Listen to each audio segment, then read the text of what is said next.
जय श्री केदार महाराज जी। आप रुद्रप्रयाग बाबा केदारनाथ की नगरी से हो।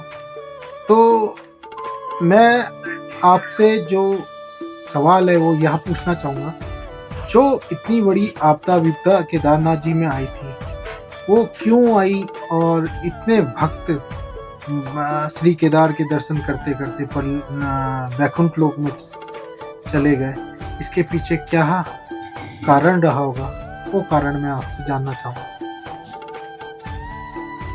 इसके पीछे का जो कारण है, एक तो ये वैज्ञानिक दृष्टि से भी है। जो ग्लेशियर बन जाते हैं, वैज्ञानिक दृष्टि से अगर वो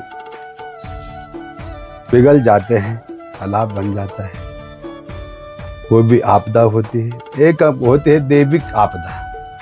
3 प्रकार की आपदा होती है: देहिक, दैविक, भौतिक आपदा। राम राज्य कहो नहीं व्यापा।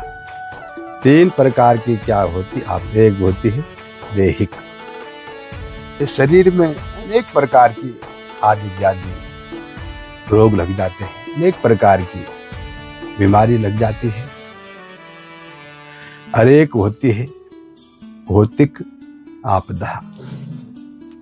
भौतिक आपदा होती है जैसे किसी का एक्सीडेंटल होना, किसी को शेर खा जाते हैं, बाघ खा जाते हैं, किसी को भालू खा जाते हैं। ये भी एक प्रकार से क्या है? भौतिक आपदा। हर एक होती है दैविक आपदा।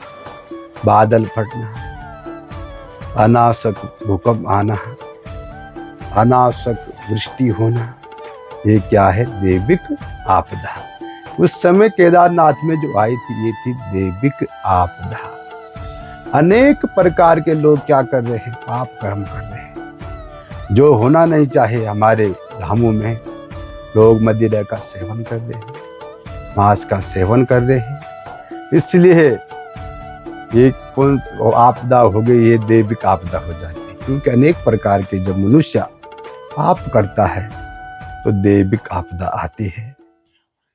और अनेक प्रकार के लोग वहाँ दर्शन कर रहे हैं, पर्यटन के रूप में जा रहे हैं, शराब मांस पी रहे हैं।